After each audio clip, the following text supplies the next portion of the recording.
जैसे भी हमारे देश की हालत चल रहे हैं, मुझे तो लगता है हमारे आने वाले कुछ सालों में हमारा देश टुकड़ों में टूट कर रह जाएगा। क्योंकि अभी यूपी और हरियाणा वाले अलग राह पर चल रहे हैं, साउथ वाले अलग राह पर चल रहे हैं, नॉर्थ वाले अलग राह पर चल रहे हैं। तो मेरा सरकार से सवाल है कि ये देश को यूनिटी में लाने की कोशिश कर रही है या देश को डिवाइड करने की कोशिश कर रही है। सरकार ने देश को हिंदू मुस्लिम में बांट कर रख दिया है, सिख ईसाई में बांट कर रख दिया है। लेकिन ये हिंदू मुस्लिम भी अपनी मानसिक स्थिति को खो चुके हैं, क्योंकि यह education system, health care system पे बात ना करके, इनका टैक्स का पैसा कहाँ जा रहा है उस पर बात ना करके मंदिरों को मांग रही हैं। मानता हूँ कि मंदिर हमारे लिए एक नेसेसरी है, लेकिन एजुकेशन और हेल्थ केयर हमारे लिए जितना नेसेसरी है उतना मंदिर नेसेसरी नहीं है।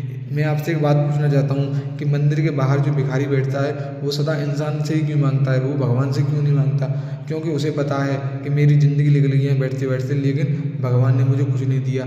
तो आप लोग भी ये चीज़ सीखिए और इंसान से, आप इन नेताओं को वोट देकर चुनते हैं, ये आपके लाखों करोड़ रुपए अपने जेबों में गमन करके बैठिए, इनसे पूछिए ना कि ये आपका पैसा लेकर कहाँ जा रहे हैं। आपकी जो हाईवेज बनाए जा रहे हैं ये 6-6 महीने में ढह जाते हैं, उनमें लाखों करोड़ों रुपए का करप्शन होता है। इस समय भारत में करप्शन पीक पर चल रहा है।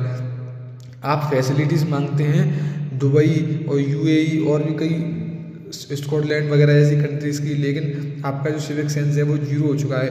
मैंने इस समय एक सीरीज़ चलाई हुई है, the blind of India, the truth of India. मैं आप सभी से चाहता हूँ कि आप उसमें अपना साझेदारी दें या अपना हिस्सा दें। मैं आपसे कोई मनी नहीं मांग रहा हूँ, कुछ भी नहीं मांग रहा हूँ, बस आपका एक सपोर्ट, छोटा सा सपोर्ट मांग रहा हूँ। तो आप मुझे सपोर्ट करें और सरकार से यह सवाल पूछने में मेरी मदद करें। मैं डायरेक्ट सवाल नहीं पूछ सकता हूँ, आप भी मेरी मजबूरी समझती हैं, लेकिन आप यह सवाल सरकार से पूछ सकते हैं कुछ हैशटैग्स के जरिए, कुछ वीडियोस को बना करके, कि सरकार हमारे इस पैसे का कर क्या रही है, इस पैसे को इन्वेस्ट कहाँ कर रही है। आप इंफ्रास्ट्रक्चर में हमारे पैसे को इन्वेस्ट नहीं कर रहे हैं। हमारे बच्चे यहाँ के सरकारी स्कूलों में पढ़ाए जा रहे हैं और आपके बच्चे विदेशों में जाकर the economics school of London से पढ़ रहे हैं, कैलिफोर्निया यूनिवर्सिटी से पढ़ रहे हैं। तो ऐसा क्यों? आप भी अपने बच्चों को यहीं पर पढ़ाइए। हम वीआईपी कल्चर को हटाने के ऊपर भी बात कर सकते हैं। अभी नेपाल में नए प्रधानमंत्री का चयन हुआ है, उस प्रधानमंत्री की स्थिति आपने देखी होगी, वो कितना शानदार प्रधानमंत्री है, क्योंकि वो एक युवा लीडर है। उसने अपने जितने भी कैबिनेट मिनिस्टर बनाए हैं वो सभी युवा लीडर हैं।